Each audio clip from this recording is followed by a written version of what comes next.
Hello everyone, मेरा नाम अश्मिता है और आज की इस वीडियो में हम कार्डियोवैस्कुलर डिजीज़ के ऊपर जो एंट्रेंस एग्जामिनेशन नर्सिंग का जो एंट्रेंस एग्जामिनेशन है उसमें इस टॉपिक से जिस तरह के क्वेश्चंस आते हैं वही हम डिस्कशन करेंगे और सॉल्व करेंगे।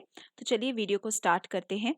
तो व्हाट कैन एन इलेक्ट्रोकार्डियोग्राम और ECG detect? Select all that apply. तो इलेक्ट्रोकार्डियोग्राम का काम क्या है?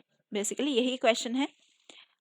Ischaemia, injury, cardiac output, dysrhyth- dysrhythmias, systemic vascular resistance, occlusion pressure, and lastly conduction delay.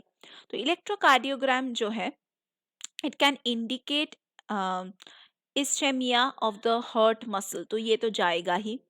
An electrocardiogram can indicate injury to the heart muscle. Thirdly, electrocardiogram though does not indicate the cardiac output. An electrocardiogram can show dysrhythmias. So yes, we can include option 4.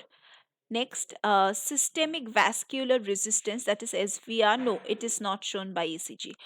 Occlusion pressure, and electrocardiogram does not show occlusion pressure, so ये नहीं जाएगा. Conduction delay and electrocardiogram does show conduction delay, तो ये जा रहा है. तो 1, 2, 4 and 7 आपका करेक्ट आंसर हो गया. ठीक है, नेक्स्ट क्वेश्चन पे आते हैं. A newborn is diagnosed with congenital heart defect, that is CHD. The test results reveal that the lumen of the duct between the aorta and pulmonary artery remains open. This defect is known as what? तो यहाँ पे कोई options तो नहीं दिया गया है, ये बिल्कुल एकदम सीधा साधा क्वेश्चन है. तो ये ना पीडीए होगा. पीडीए का मतलब है patent ductus and arteriosus. Okay, तो ये है आपका आंसर सेकंड का. Third one, tetralogy of Fallot, that is TOF, involves which defects? तो TOF में क्या क्या defects हो सकते हैं? Select all that apply. ठीक है, तो TOF जो है it's a congenital defect with a ventricular septal defect. ठीक है, तो ये तो जाएगा ही. नेक्स्ट जो है राइट वेंट्रिक्यूलर हाइपरट्रोफी, TOF या फिर tetralogy of Fallot. It's a congenital defect with ventricular septal defect. Right ventricular hypertrophy is there. Pulmonary valve stenosis is there, and overriding aorta is there. So yes, we can include right ventricular hypertrophy also. Left ventricular hypertrophy नहीं होगा क्योंकि TOF एक congenital defect है with ventricular septal defect. Right ventricular hypertrophy, pulmonary valve or valve stenosis and overriding aorta, तो ये तो नहीं जाएगा. फोर्थ में मेंशन किया गया है pulmonic stenosis. तो TOF जो है या फिर tetralogy of Fallot जो है, TOF it's a congenital defect with ventricular septal defect, right ventricular hypertrophy, pulmonary valve stenosis and overriding aorta. तो ये नहीं जाएगा.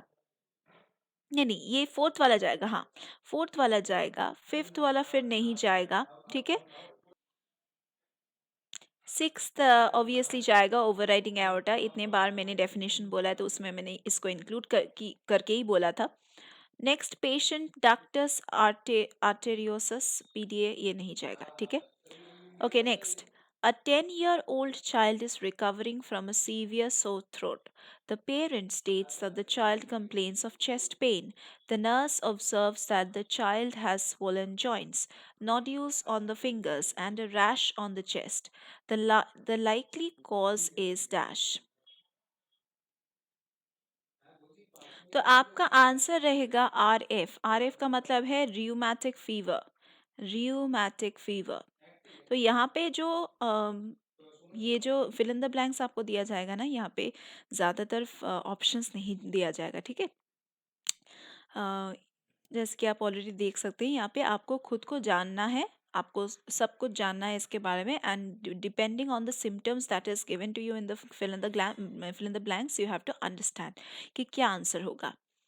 तो ये जो र्यूमेटिक फीवर है ना, to make the diagnosis of rheumatic fever, major and minor criteria are use. ठीक है, मेजर क्राइटेरिया में क्या कंसिडर किया जाता है, इसमें इंक्लूड किया जाता है कार्डिटिस को, सबक्यूटेशियस नोड्यूल्स को, एराइथेमा मार्गिनेटम को, कोरिया को एंड आर्थराइटिस को।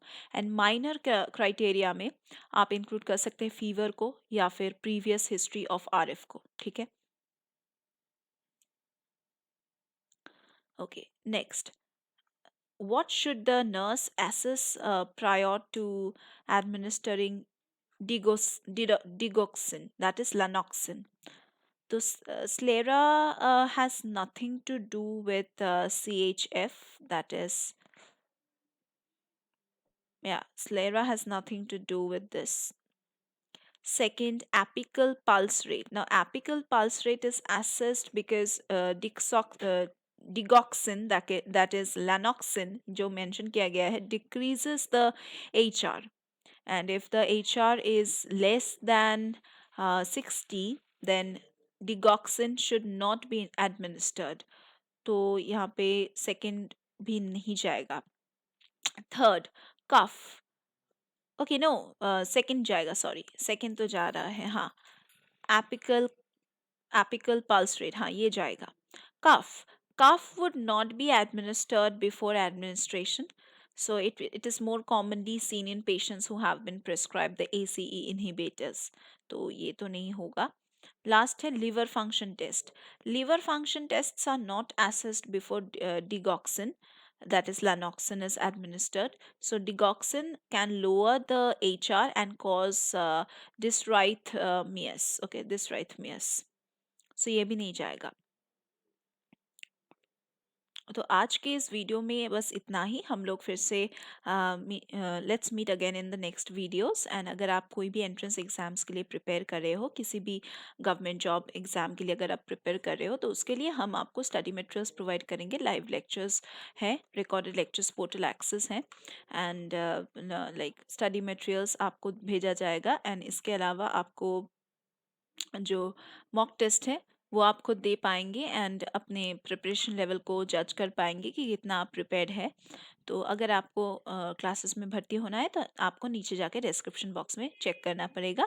वहाँ पे सभी डिटेल्स मेंशन किया गया है, पूरे like website name, website link and all the WhatsApp contact details are mention. और इसके अलावा अगर आपके मन में कोई भी क्वेरीज है तो आप नीचे दिए गए कॉमेंट बॉक्स में पोस्ट कर सकते हैं. Thank you for being with me till the end. चलिए मिलते हैं अगले वीडियोज़ में.